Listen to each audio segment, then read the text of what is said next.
Hey. Welcome to another episode of This Shit's Hard podcast. I'm your host, Nicole Biscuiti. And I'm Jen, aka Rumblebum. Thank you for joining us.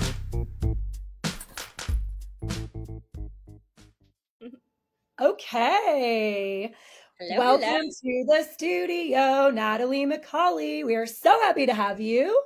You said my name right, so I already love you. Well, It was pretty easy after just simply repeating, but also a fellow lady entrepreneur, but you're also Latina. So I'm trying to be respectful of the way you would pronounce your name yourself. So the last name is actually Italian, which, Micale, there's a little Latina hint in there. So half Italian, half Venezuelan. I like to say I'm just spicy enough to get shit done, but I'm not spicy enough to burn your car or your home down. So it's like the perfect, you know what I mean? Yes, everyone listening is also like, well, thankfully you're not that spicy. Not the burn your house down or car down spicy. If you get on my bad side, it can be difficult, but I'm not going to burn anything. So. And let's check out your nails. I actually painted my nails in anticipation for this. Oh, we're getting the pink. Beyonce in a couple days, so I needed the Beyonce nails. So, wait, what did you say before you needed the Beyonce nails? Yeah. Well, I'm headed to Beyonce to see Beyonce this weekend, so very excited. Where are you going to see her? Louisville. It's actually Monday night, so I'm going to Nashville and Louisville. And I am not, this might hurt people's feelings, I'm not a Taylor Swift fan. I like her. I think her music is fine. I am a Beyonce diehard. So when people are like, what would you spend the $700 on or $800? It's not Taylor Swift for me. It's the Beyonce ticket. She can sing, she can dance, she can act. It's the triple threat. And she went to my high school. So. Oh my God, that is such a flex. What a cool, fun fact. Very fun fact. And I managed to fit it in the first 30 minutes of any interview, conversation, or new friendship. You need to try to meet her after the concert and be like, hey, what was your high school mascot? We didn't have sports because it was a performing arts high school. So, well, that actually tracks. So the gay man was the high school mascot, HSPV gay. Like, perfect. We all loved it. My dad said there was never going to be an issue of teen pregnancy because I was in the high school where that wouldn't be possible. So it was the safest. That's hilarious. Well, you can just yell out the name of the high school and maybe she'll do a little turn and be like, hey, HSPVA. That is so funny. I saw Beyonce perform one time in the A. The A is Atlanta, for those of you who don't know. And I went with my other A friend, Alicia. She called me one day. She knows I travel a lot, and she called me and she was like, hey, I have an extra ticket to Beyonce. Would you? She couldn't even finish the sentence. I was like, yes, I will be there. Yes. I freaking love it. She's incredible. She will not disappoint. And her outfit changes. If she does anything like she did that time, it was like having 5 different wedding announcements in a concert. She just kept coming out and just like show stopping. It was amazing. And can people really blame women right now for the wedding craze when you have someone like Beyonce? It makes you feel like, okay, if she's the level of greatness, then fine, I'll change from my wedding dress someday to my after dinner dress to my late night dress. Like, let's just understand she set the bar so high, we're all just trying to rise to it. So correct. And I think that we should normalize 7 outfit changes in an event. I think it's fine. That's great. Cheers to that. Love it. Okay, I'll cheers my water. I know you're drinking your coffee. Cheers. Thank you for coming on. Natalie Micale knows everything about doing hard shit. Just to bring everyone up to speed, she is a friend who actually was connected to our podcast through a previous guest, Zach. And Natalie quickly jumped on the I'm going to help a fellow female entrepreneur. We've been networking. I do want to ask you about, after you do your quick intro, I want to ask you about the Tory Burch Fellows, because you are one of 50 women entrepreneurs to be accepted into the program for 2023. So bravo. Thank you. Yeah, that's amazing. I want to hear more about that. So Natalie runs Oh Hello, which is a full service marketing firm. She is the head boss in charge. lady boss, and she has as if that's not, you know, hard enough, because I think we talked about this. I actually come from a marketing background. I was doing everything from working for a large firm to starting my own boutique firm. So I get the struggles of that specific industry. It is cutthroat. And not only are you familiar with running, scaling that business, needing to, you know, basically do international marketing every day, not only for your clients, but for yourself, but also the legalities of all of it. You know, what are we trademarking? What are we copywriting? What are we protecting? What assets do we own? And then the occasional, you know, lawsuit, just throw that in here and there, whether you're a defendant or a plaintiff. So Natalie has done all this hard shit. She's going to talk to us about it. She obviously, just by looking at her, she's fit, but people might not know this. You also are a spin instructor. That's Love dope. it. Yeah, I've been doing it for 6-7 years now. And I mean, I honestly, I get off the bike and I'm literally like just so thankful to the universe that my body can do that, because it's so cool. It's so cool. And I came from the gym. I'm actually currently wearing one of your favorite styles of chesties. I have Yes. four. I love how fitness can bring people together. Say it again.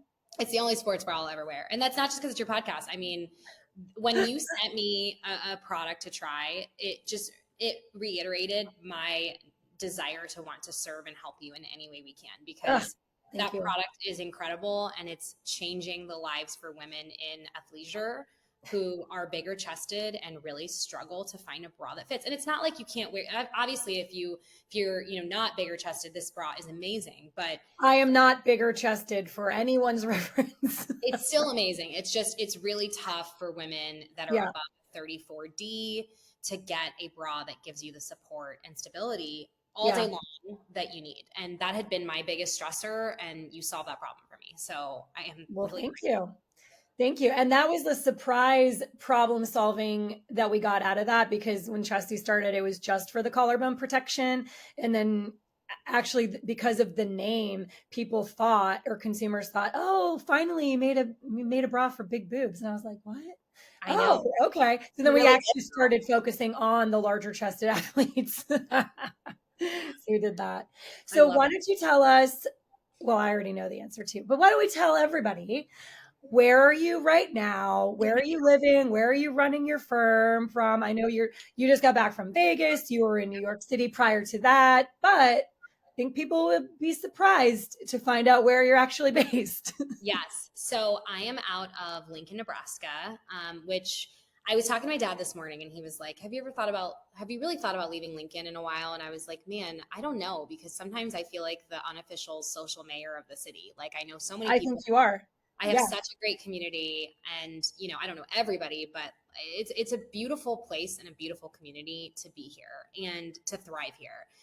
I'm going to do kind of a short background story, because my biggest thing is when I'll totally admit, when I hit podcasts and they're like, I'm trying to get the golden nuggets and I'm doing my morning routine, I will fast forward through someone's background story and just try to get to like, okay, what are you actually doing now? So very high level overview is I'm from Houston, Texas originally.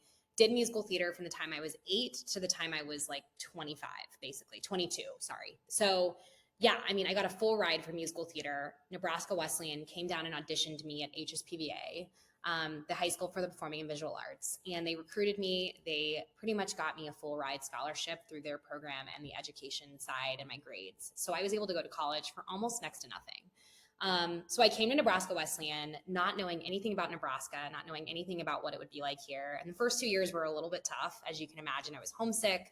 I was doing a lot of musicals. And then I got into journalism.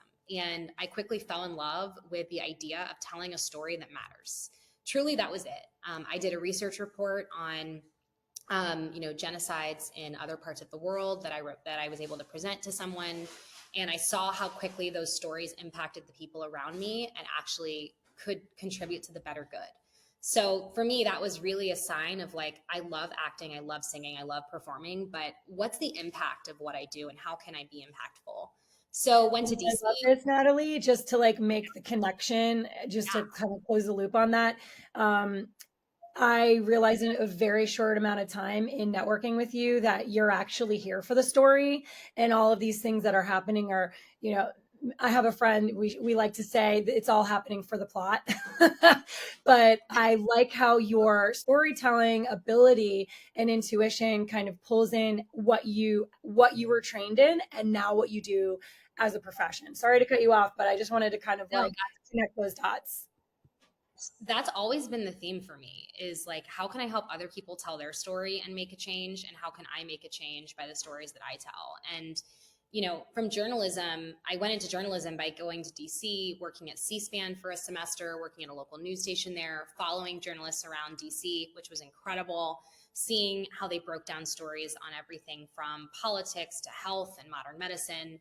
I worked for some amazing people: Deborah Alfarone, Anita James, Thomas James, Anita. It was an amazing, amazing job.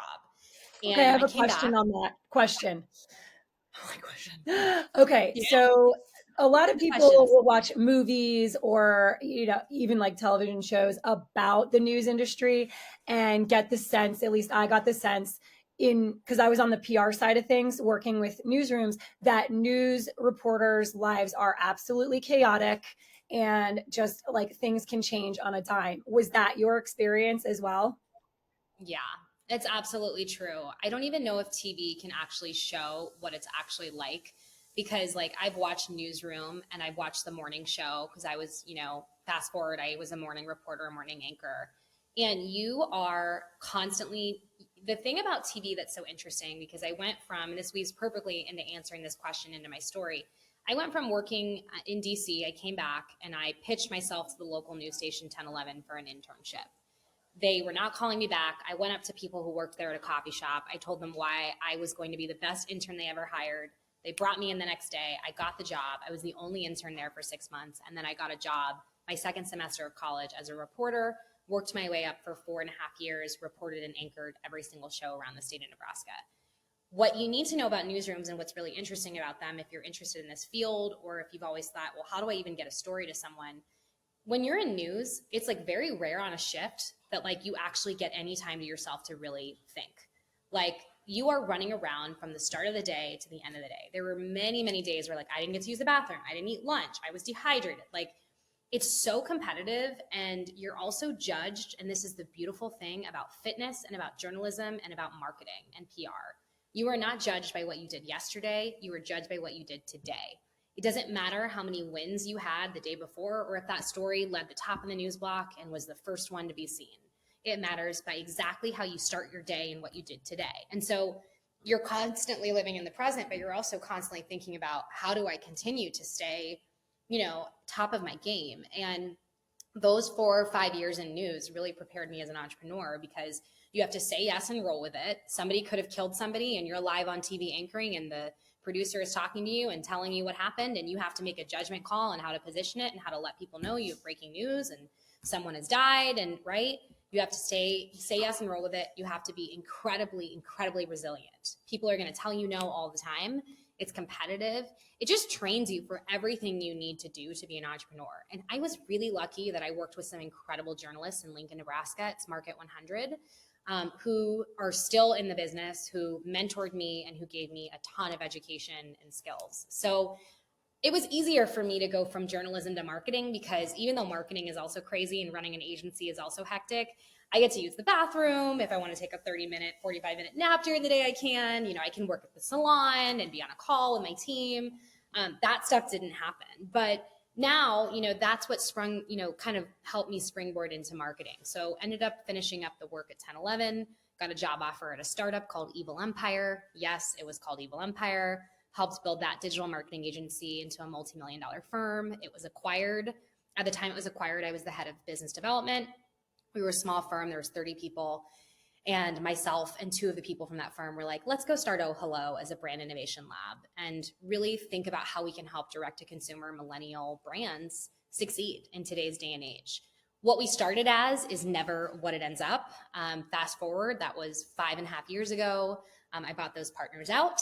And I've actually had 2 instances where I brought a partner in and then said, okay, that's not working for me. I'm going to be the sole owner and CEO again. Yes, And that's I what I think, was alluding to when I talked about all the yes, lawsuits. But that's yes, for CEOs who are in a very like a highly competitive marketplace where there's any sort of copywriting, trademarking, registered identification, or even like patents in my world, like lawsuits are pretty commonplace. It's like totally. it used to be 10 years ago, it used to be like this like big scary thing. And it's like, a lot of CEOs are just like, okay, well, that's actually just part of our business strategy.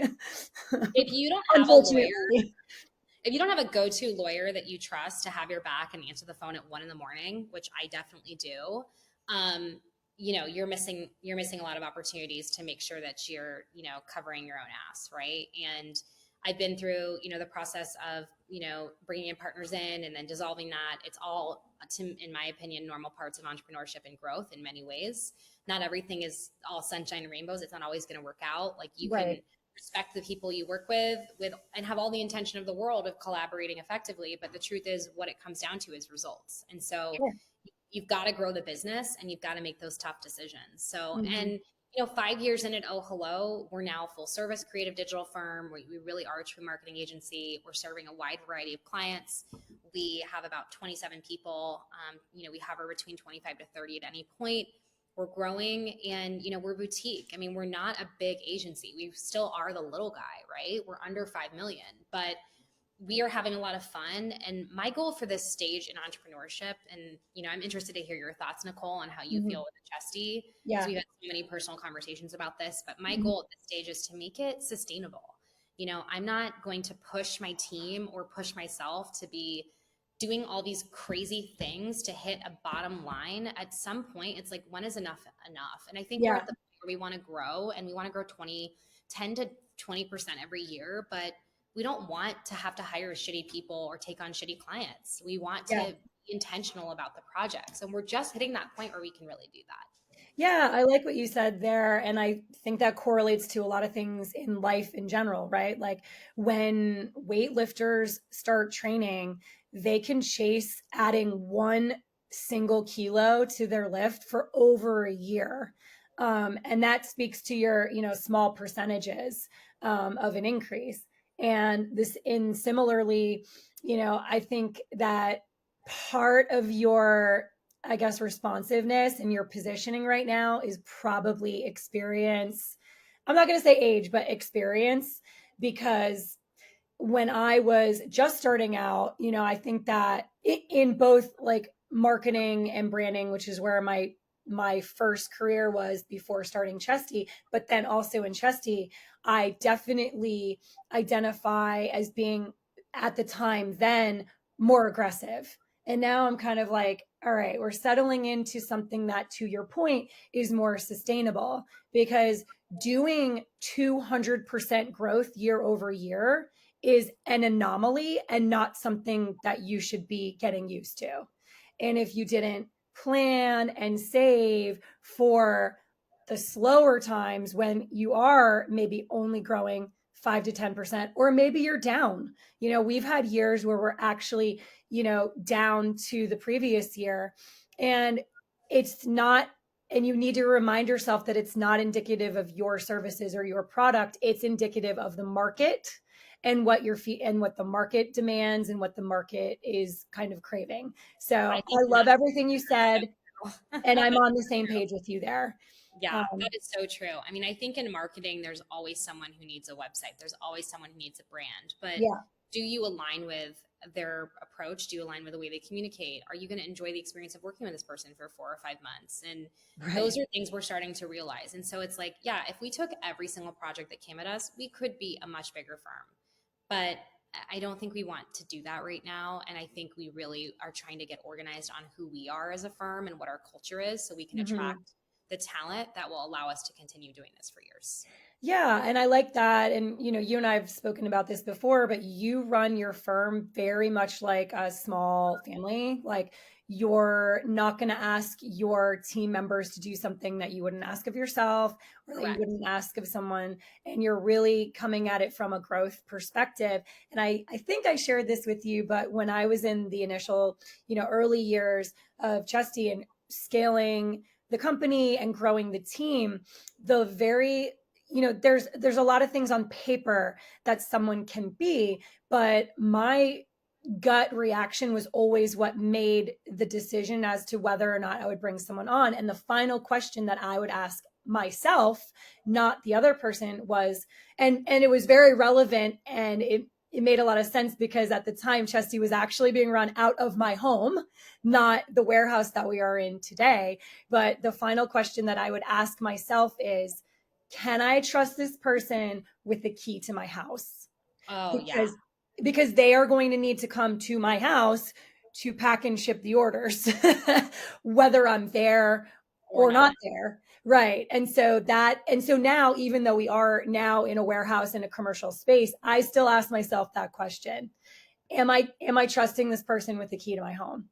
And I feel that's so good. That's well, I think that, I brought that up because I think that that's how you are too, with adding team members. And you've also, you've learned that this shit is hard. You've learned really hard, painful lessons over the years, even as of recently, having to restructure and recalibrate, get people out because they were just like energy burning, not energy producing. And it was, it's something that, especially as women in this leadership position, we have to be really kind of like thoughtful around. If there was one regret that I had about my last couple of years of entrepreneurship, it's that the people who were toxic employees or the people who were in my business that did not contribute good energy, I held on to them too long. And I said, you know what? I think they're going to get there, or I think I can change them, or you know what? At a certain point, it's like, you got to let that person go because they're killing your culture. They're killing your team. They're killing the energy. They're killing the vibe, and they're killing your dreams of building a culture where that's not a thing. And the second we decided to let some of that go and restructure and really move people into positions we promoted from within, move people into positions who truly care about our people, the whole team is elevated. Because if you have an operations director who was an account manager for 3 years, who everybody knows and who genuinely cares about our people, there's a whole different vibe of that. And she's getting feedback on things that they're never going to come to me about. Like, hey, I need this vacation. I'm feeling really burnt out, or I'm looking at another job because I just haven't gotten a raise. And these are things as a CEO, you may not even be able to keep a pulse on, but it really is about like promoting from within and removing that toxicity as soon as you spot it. And I definitely have waited too long and had it affect my culture. Yeah. Well, if Rumble was on this call, she would take that message and relate it to, she probably follows like 10 therapists accounts on Instagram. And one of her favorite therapists is Jillian on Love. Have you ever heard of her? I have not. Tell me. She's great. For whether you're in a relationship, looking for a relationship, out of, in heartbreak, in whatever phase or stage you're in. But as it relates to your previous statement, Jillian said something to the effect of, stop falling in love with people's potential and start falling in love with who they are today, because they might not ever reach that potential that you see in them. And that was on a business level, something I hired business coaches pretty early on. And whether I was paying them with actual money or doing trade or just simply saying to them, I need a mentor and I need it to be you. But one of the things that I learned really early on from a lot of my mentors was that was one of my toxic traits. Even in hiring or in seeing opportunity, it's kind of like you get the flip side of the coin. Like from me, I was just look at all this opportunity. And they were like, yeah, but you're taking on current debt for future opportunity. It's a current debt to you because it's just sucking you dry. And I was just like, when they said that, I was like, shit. My boyfriend downstairs is probably listening to that. my Well, current Steven's downstairs definitely listening to us right now. my current toxic trait that Colin has told me several times, I'm saying this so you can hear it, is that I always see the potential. I always see the upside. I always see what is possible with people. And I do it with every single person that I bring in. And it's a beautiful thing because I mean, I think, Nicole, like I will be your biggest cheerleader and your biggest advocate. I do know that. And I think Yeah. I know you'll be the same way for me. And Yeah. and it would take you probably murdering someone for me to say, don't give this person investment, Right. But that also is like, okay, sometimes it's like I dive into the relationship because I see all these good things and then I don't fully evaluate, like, okay, but this person, who I hired, like, they don't show up to work half the time. It's like, okay, so no matter how smart they are, no matter how good that one piece of work they did in the beginning was, Yeah. they literally call out sick like 20 to 30% of the time. Like maybe not half, but enough where and the whole team is picking up their slack. Right. So I've definitely I'm on that level. And I think, here's what I'll say. I think you and I are optimistic, positive people. And I think to be an entrepreneur, you absolutely have to be. Well, you have to be because you're So going to I'll get take that crushed. You are literally going to get crushed 90% of every the day. time. Yeah. And then 10% of the time you're getting wins. And then 1% of that 10% of the time, it's a big win. And that's Correct. what generally everyone puts on Instagram. So of course, people who are like wanting to start their own business are like, that's great. It's going to be awesome. Look at them. Look what they're doing. They're in Paris for Fashion Week, or, they're in Milan. They took their, team on a vacation, but they don't see, it's that like meme of the glacier and the iceberg. And it's like, they don't see all the stuff underneath. I But think that's what you need to know is there's so many late nights. Even now I got up at 5:30. I took a break to work out, but I've been going nonstop from 5:30 a.m. I have 2 calls back to back after this. I'll take a slight nap at 2:00, breathe, do some breathing, take a 30-45 minute power nap, and then get back into deep focus work for 2 hours before I go teach spin tonight. And it's like, it's not for the faint of heart, entrepreneurship. And I think if you're someone that needs a lot of structure, one thing I would say is like my friends who need a lot of structure have really struggled with entrepreneurship. If you haven't honed the self-discipline and the structure to build your own routine and your own schedule, I would not suggest going into entrepreneurship. I would really not suggest it. I think you can get very depressed, very overwhelmed, and yeah. It takes a lot of time to get there. Yeah. So, well, let me put a bow on this particular discussion by saying, overall, let's just celebrate the fact that you and I are both optimists, and you and I both need the optimistic gene, if you will, to do our jobs. You particularly, because your job in running Oh Hello is actually finding the unheard story, finding the unseen or unrealized story, and telling that story for your clients. And if you didn't have that particular skill set, you wouldn't be able to do it. So let's celebrate that. But then let's also look at internally, when you do have, people or situations or relationships that are not giving you the energetic exchange that you feel you deserve. Let's look at that a little bit more closely and start deciding when we're going to cut those off. And hopefully it becomes sooner rather than later, as you experience that, as you see indicators for, hey, I'm seeing like a pattern here. This is kind of a trend, and it's a downward trend, and it's not one that I can support anymore for my lifestyle. absolutely. Couldn't have said it better. Great. All right, next. Tell us about Tory Burch Fellows. I was reading about it this morning, and you and I have talked about it before, but for people who have never even heard about this program, please enlighten us. And congratulations on making the 2023 class. Thanks so much. You're welcome. You're gonna have to apply because I think you would just be freaking amazing for this. We already know this is happening. Yeah.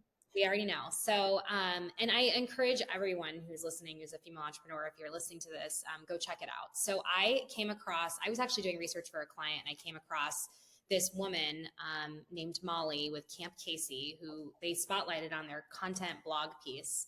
And they had given her some sort of scholarship or impact award, one of the two. And she was doing a nonprofit that helps basically serve children who have severe illnesses or cancer by giving them horsey house calls, horse, vacations where they get to go saddleback riding, horse experiences that bring them joy and help them fight through to the other side. And it's called Camp Casey. And I was doing research for a client, and I was so inspired by the story that I read that I called this woman and was like, I don't even really know you, but I think we should do all your marketing and you should be our nonprofit of the year. We take one free nonprofit. And she and I clicked, and they are our client that we're doing pro bono work for, building the next future generation of Camp Casey, rebranding Camp Casey and building the brand and website and all of that stuff. So that first is just like, it was a moment for me when I was like, wow, Tory Burch's team really puts an emphasis on female entrepreneurship and spotlighting the right people. Like it was just a really well done piece on her, and it convinced someone like me to go find her. And then I was like, well, what else do they have? Researched the fellowship program, found out that it started about 4 or 5 years ago. Thousands of women apply every year in a variety of industries. You have to have a revenue of at least $75,000 a year. And typically people that I believe are the ideal fit are between the 1 to 200,000 and just past the million mark, right? And so these women who apply to the program are hustlers, they're go-getters. It is a very, it's a difficult, arduous application process. You have to put together a business plan. You have to show your, projections. You have to have your core values, your mission, your why. You have to answer long form essay. You interview with them, your background checked. I mean, it's an intensive process. And when I did it, the reasons why I wanted to do it was because I really felt like I needed to hit the restart button on Oh Hello and figure out who I wanted to be in 2023. And also at the time when I applied, I knew that I really needed another good kick in the butt. And being in Lincoln, there was a really great entrepreneurial community here, but working remotely with my business and not working in an office, it gets a little difficult to find that camaraderie, and especially women, right? So I applied for the program. I got in. What the program does is it helps women scale their businesses in the year cohort by providing mentorship, scaling and growth, which actually today, I think at 1:00, I meet my scaling growth coach that Tory Burch's team provides. They allow you to work with the Tory Burch team. So they're actual corporate leaders on redeveloping, and retooling your business. You're in masterminds with women who have different businesses, but have similarities with yours. You have programming, and then it all culminates with a trip to New York City and a company presentation, and they redo your company decks, and they help you really understand where your areas are for growth and how to get there. In my first month, Tory Burch came on the first call. We got to ask her questions. She's an incredible woman. And it's really inspiring because women like Tory Burch and Sarah Blakely, look, you and I both are on the journey. We're trying to build something. And while we've already had some early stage traction, I think many times it feels like, who can I look at that really is a $1 billion brand? And that is Tory Burch. That is Spanx. These are $1 billion I love that you mentioned Sarah Blakely, because I actually saw her speak before I even started my PR firm. And this is years before I even had the idea for Chesty. And she has been, and I love her story. And if you're listening to this and you're not familiar with Sarah Blakely, she's the founder of Spanx. And she started because she was selling Xerox copy machines door to door in the dead heat of the Georgia summer, and took pantyhose, cut the feet out of them, and would wear them because she liked the smoothing effect underneath whatever she was wearing, but didn't like having who wants stockings to be showing. So anyway, and that's how Spanx was born. So I thank you for mentioning her, because she's brilliant and has probably been through so many, CEO heartbreaks in her career. She's amazing. And she and Tory, I think, Kendra Scott is another one. They're all peers with each other. They've built these amazing brands. And so getting to meet Tory, but also getting to work with her team is incredible. That is not just a PR statement. Every time I've interacted with someone on her team, the care and respect and love they show each of us and how they communicate, they are organized, they are strategic. And really, we also we get an education grant to do more coaching. Really, I can't say enough amazing things about this. So I'm excited. I'm in the program for the next year. I am relaunching my newsletter called The Lead. I was supposed to launch it 3 weeks ago. My social media intern, who's coming on now, is helping me take that over because, of course, with the fellowship, hello. I'm losing my mind. Okay. So I had 40 people sign up for the newsletter and ask me basically like, hey, when are you launching? We're going to be breaking down what I'm learning in the fellowship program at the lead newsletter. We are just starting the program. I'm just starting to have my first calls and really understand how I'm going to be learning. And I want to share that knowledge with a ton of people and especially my audience there. So anyone who wants to join my newsletter, the lead, join there. It's kind of where I'll be sharing the golden nuggets. For me, it's about scale and it's about making more money. So yeah. Well, we love that. One thing that I will say is kind of unique in how you operate, and this is very unfortunate, is that unfortunately I've come against a lot of like competition from other women, and I don't know if you have as well, and you're still continuing to support women in spite of that or in the face of that, but have you experienced that? Talk to us a little bit about that, because we're both in spaces where we like to and prefer to work to support women-owned businesses, or just in my case, female athletes, right? Correct. Like that's the Correct. entire mission of the Chesty is to do that. And yet some of the most friction that I've received was from women. So Yeah. what is your experience there? Yeah. I mean, it's interesting because I'm going to be honest, working in a newsroom, the women were pretty catty. And while there were some shining moments where we all came together, I really think a big piece of that, I'm just going to tell you, is the corporation above Of course. positioning you against each other. I mean, you're having a freaking leaderboard that shows who's getting the most engagement on social media that week. And Right. that kind of stuff pits women against each other. And then, Sure. there were so few men in the industry. And so you were really competing with other women for that anchor spot. So I think that was my experience. When it comes to working with other women, I have been very lucky and very intentional that the women I bring on at the agency are really people that I would go to dinner with. And if that's not the case, I won't work with them. I mean, that's I love the truth. that. I love that. Going back to who would I give a key to? Yeah, I mean, Who would I have you're on the list. I mean, Best DM New York, Ksenia. I mean, she's amazing. Julia Pimsler, $1 Million Women. Sarah Cano, owner of Ruforia. Jessica Losky, the owner of Midwest Barrel Co. Like these people, but Doreen Yaffa, she's the founder of Your Divorce Law Center. She's one of my biggest clients right now. And we're building the future of divorce together. These clients are people that I would go to dinner with and have a blast with. Where I've experienced some of that cattiness is very weirdly on social media, which is so crazy to me. But I have had women it's not on social crazy media. to me. That doesn't surprise me at all. And the reason is because you are going to be hard pressed to find someone who will say the exact same thing that they say on social media to you if they were standing in front of you. So that doesn't surprise me at all, actually.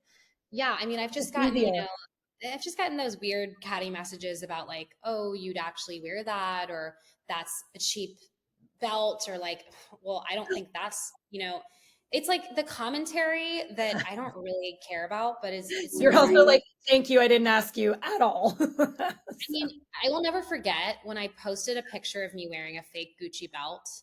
And I made a comment about how I loved fake Gucci belts. And it was on my Instagram feed. It was a year ago. And a girl went out of her way to leave a long comment explaining why I was basically trash for wearing a fake Gucci belt. And I deleted the post. Very strange. But I would say social media is where I see it. And so, Nicole, I'm curious where you see it, because I'm also not to be completely frank, I really have cut out a lot of the bullshit after COVID. I don't do networking events. I don't go to networking parties. I don't do big Zoom calls where I'm trying to meet a bunch of people. Like I'm very intentional about my circle, and I'm very intentional about who I work with and who I surround myself with. And I'm not saying that to be like, I'm on my high horse and I'm so intentional, but I teach fitness at a studio where there are tons of women. And if you look at the people that will be in my wedding, you'll be like, okay, they had to shut the studio down. Like I don't know if I just got lucky. I've definitely experienced it early on in my career, but working for myself, I feel very insulated from it. And when I see it, I just kind of run abruptly in the opposite direction. But I'm curious to hear your experience for sure. Yeah. Well, to respond to your comment about like your wedding needing to shut down the studio, I would say that resonates with me because I would say 90% of the people who are in my life today, who I'm working with, who, I mean, even Steven, my partner, they all came from the fitness space. And that's purely because you're spending a majority of your time and your passion and you're throwing it into this thing. You're going to meet other people who have also thrown themselves into the same thing. And so Absolutely.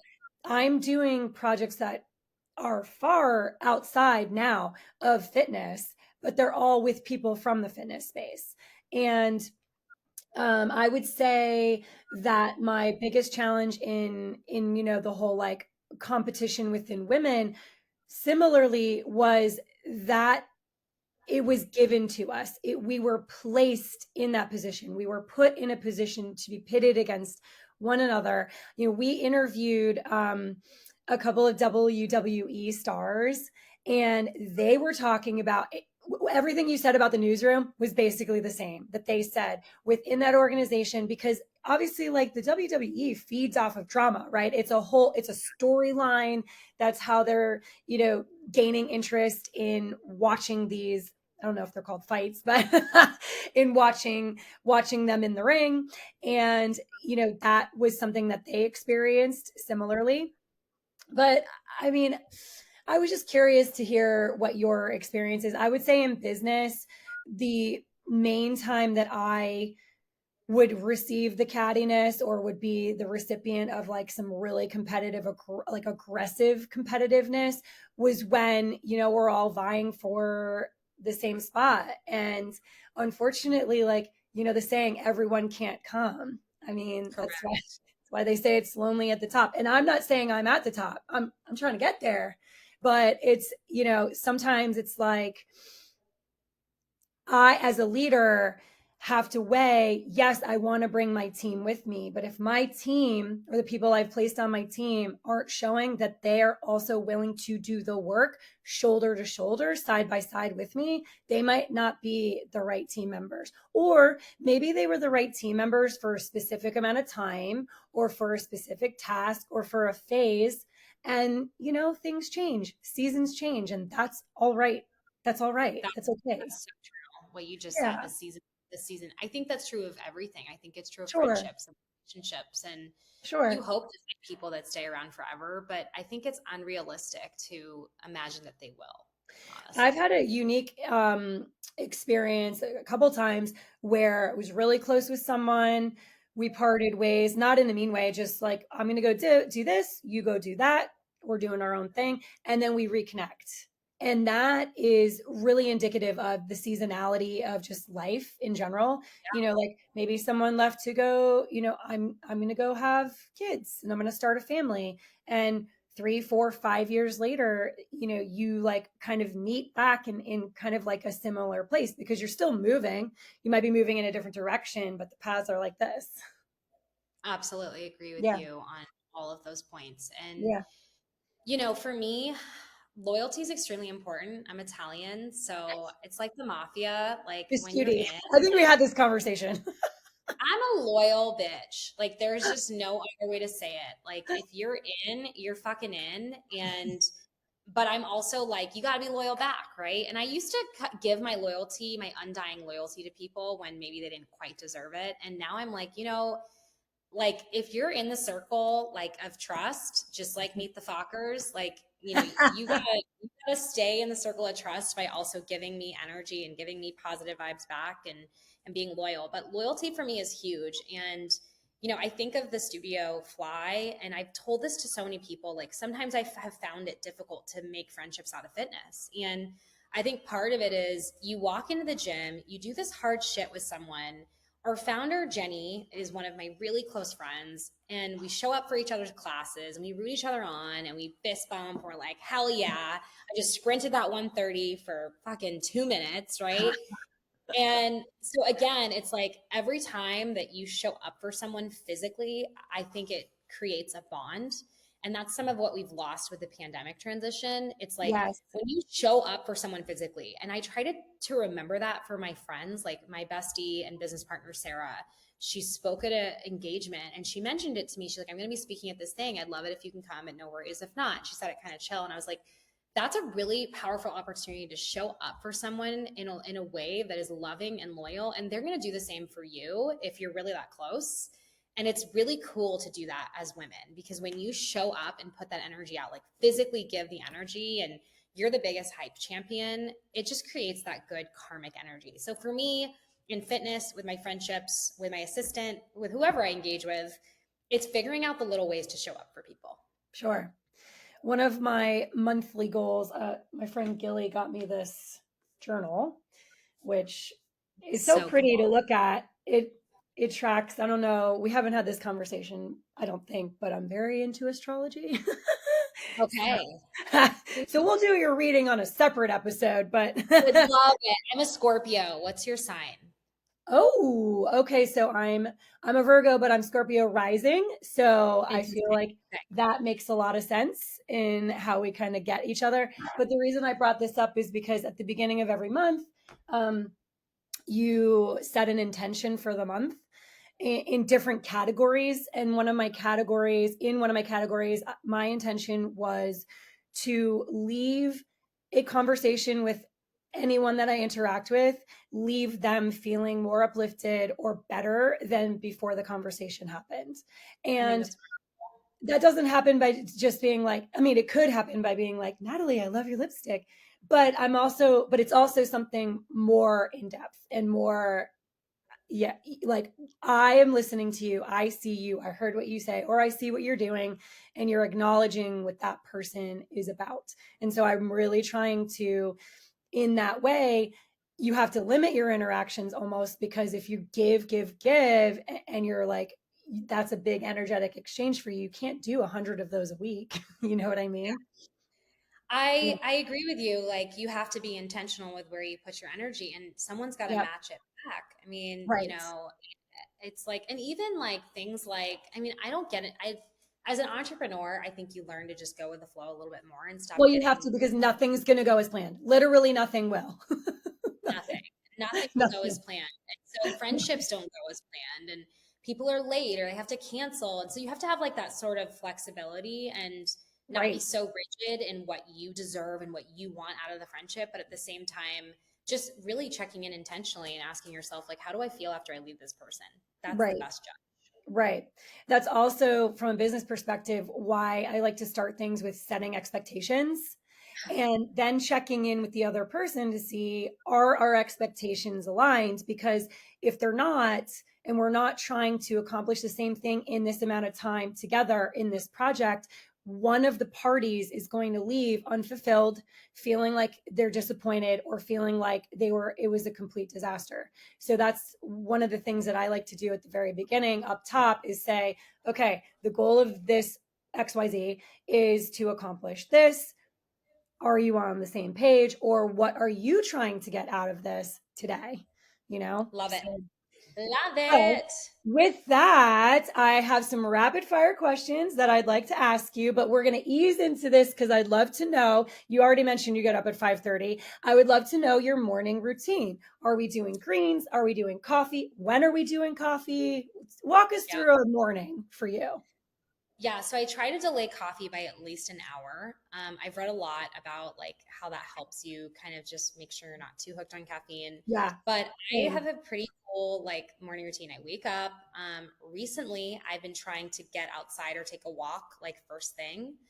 Still working that in, but my biggest thing now is I instantly put my podcast on. I love listening to the Skinny Confidential or listening to this podcast, which I can't wait to check out more of your episodes. I put on a podcast. Thanks. I go downstairs. I chug water. I chug my vitamins. I make myself a nice breakfast. Sometimes I'll put a facial mask on while I'm making breakfast, or my little eye patches, but I love to treat myself. And it's just a way of telling myself, you know what? I'm putting myself first. I'm going to eat a great breakfast. I'm going to sit down. I'm going to listen to my podcast and learn something. And then after that, I really try to tackle the first 3 things on the get shit done list. So I am somebody, when I go to bed every night, I am prepping the next morning. I'm looking at the calendar. I'm never running into the day blind.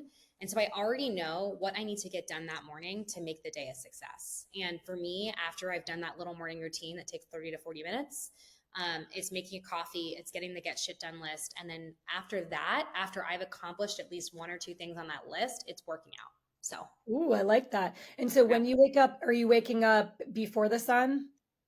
So in the summer months, because I've changed my schedule a little bit, I've been waking up a little bit earlier. I would not be lying if I will not lie and say, I will be honest and say that in the winter, I usually wake up later and I Okay. work later. So I usually wake up around 6:45 or 7. But in the summer months, the sun is coming up and I feel really good and energized by the days and the fact that they're longer. And so Mhm. I usually am up at 5:30.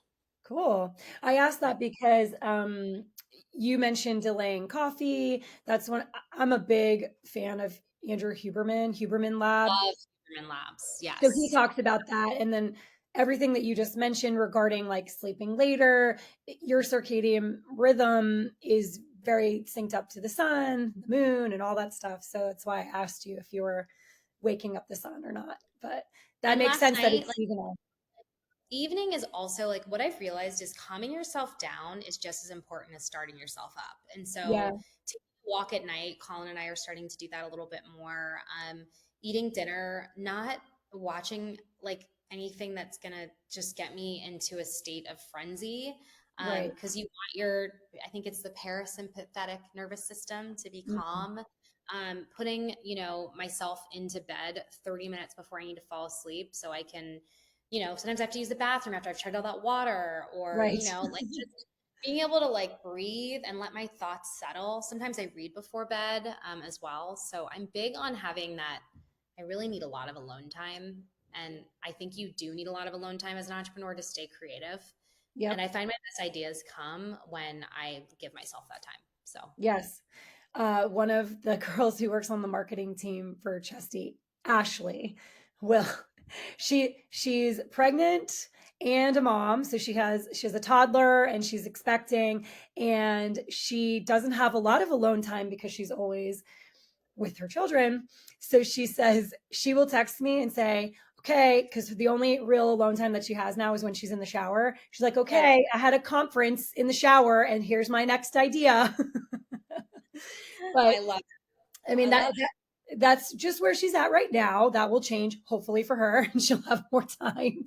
But to your point, that's her alone time and that does recharge her. Maybe who knows, maybe she's taking 30-minute showers, we don't know. But it. And that's I don't have kids, so I don't know what that's like, but I'm sure neither someday do that's I. a place I can escape. So. Okay, so Natalie, what song is on repeat in your brain this week? That's a great question. Um, dang. Honestly, The End of the Night by Ellie Goulding is kind of that tune. It's the end of the night. I don't know the words. I You have just, a really pretty singing voice. you know, It's thank you. you. I Okay. would say that song is like on repeat for me. But I teach so many Spotify like playlists. I make so much music up that like every week there is a different song and it is a lot for me. Like honestly, like I played You Got It Bad by Usher on Monday, and that also has just been like, you got it bad, da da da da. So I'm like trying to fall asleep. It's like da da da da da. I'm like, all right, just go to Right. sleep. Go to sleep. I know. Well, that's so hard, I especially know. when you've taught multiple classes in a day. I And I just I love it. I mean, people are like, how do you do that and be an entrepreneur? I cannot imagine doing anything else. I you're like, literally, this is actually self-care. This helps for me. Working out helps regulate correct. my just like honestly my mental health. If I'm Right. not doing it, you I'm will a know. mess. You will You will know. know. You It's will know. bad. Yeah. You already talked about podcasts that you listen to, and thank you for listening to ours. But are you a book reader? Do you have time for that? Yes, I'm a big book reader. So I have a couple. If you want to learn how to negotiate a big deal, this is the book. It's Never Split the Difference by Chris Voss. It is Cool. my Bible. Sometimes I pull it up when I'm writing an email negotiating with a client and I just look through and try to remember what I need, what tactic to use. The second one that I'm reading right now that I think is really important to share is Roar.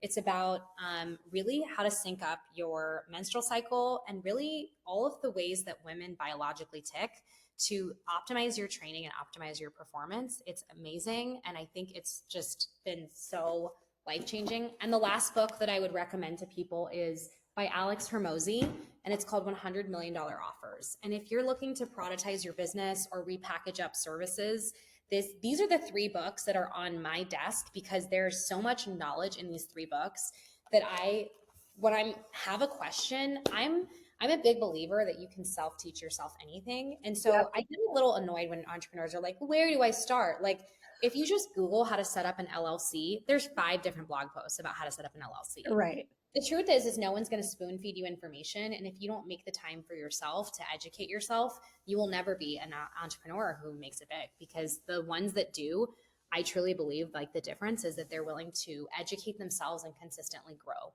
So, right. And they have to be willing to feel like they don't know anything and feel a little bit maybe dumb or silly or whatever it is, inexperienced. And we've all been there.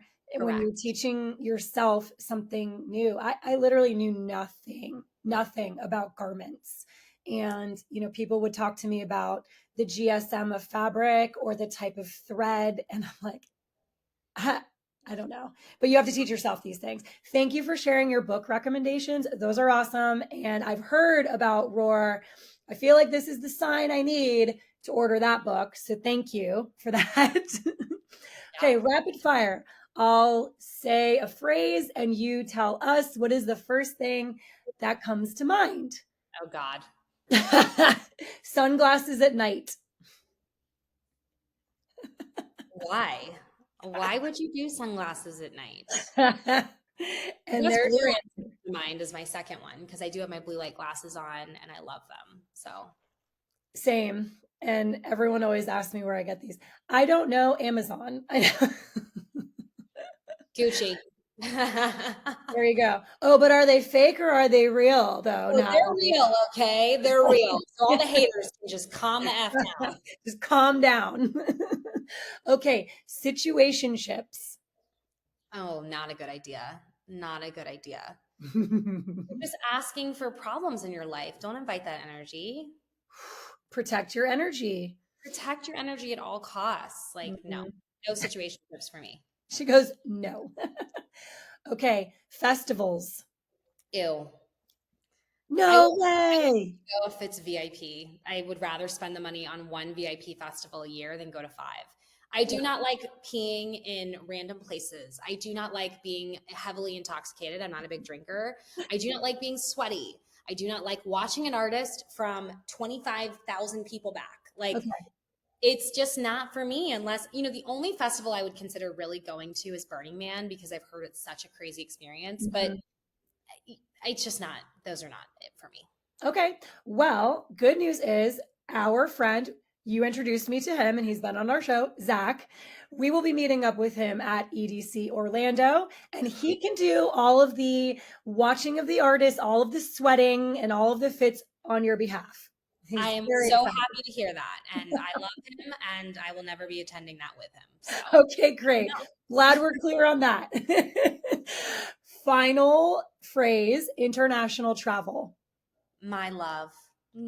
I love traveling. So yeah, I mean, that's why I think in many ways we exist on this planet to explore our own being and reason for being here. And I think international travel allows us to do that in so many ways that the depth of curiosity that we get when we're traveling to other countries and the way it opens up the mind is so amazing. So my goal is to go to a new country every 3 months.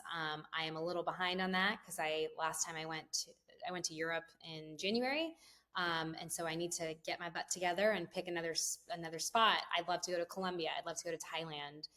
Some of my team members are actually going to Taiwan together. I can't go, but I just am so excited to live through them on the trip. My reason for having a remote agency and for even saying that I want the agency to be sustainable and more of a lifestyle business. And I want to travel and I want the people on my team to travel and I want us to see things, and work is hard right now, and we are growing and scaling. But the idea is that we get points and seasons where we get to rest too. So love to travel. And I will say lastly on that, I have a big announcement coming on my Instagram soon, specifically about travel and something I'm doing with a travel company. So I'm very excited to hint at that. And yeah, it's going to be great. Well, speaking of Instagram, where can people follow you and your agency? So we have not touched our Oh Hello Instagram in about 9 months. Okay. Just honestly gave up. Like, we are like the cobblers. We're cobbling everyone else's shoes and we haven't cobbled our own. But what I will say is we're getting back to it. We're doing a rebrand. We're going live with a new brand soon. So you're going to see us there. But I would follow me at Natalie Micale. It's my name on Instagram, Facebook, LinkedIn. I would love to engage with you guys. I'd love to hear, if you're a young entrepreneur, female entrepreneur who wants to pick my brain or ask how I got started, I'm more than happy to help. If someone's applying for the Tory Burch Fellows program, the application's open in September. More than happy to help. If you want to get on my newsletter, it's in my link in my bio. If you want to just invite me out for cocktails or come to Lincoln, Nebraska, I'm happy to meet. I love connecting. And if I don't respond right away, it's because if I do see a message with an ask, I usually take some time to step back and see how I can best approach that. So yeah. That's fair. And I love that message. People should continue to reach out. And just because someone hasn't responded to you within what you believe is an acceptable amount of time doesn't mean that that's not going to be responded to. That just means that they have their own flow. So correct. Thank you for mentioning that. Thank you so much for being with us today. This was a great conversation. We can't wait to have you back for round 2. Maybe we'll have someone from your agency or your partner on. We'll have Rumble on, and it'll be a 3 to 4 person party next time. I love it. Thank you so much. It was great to be here. Thank you, Natalie. All right. Bye-bye.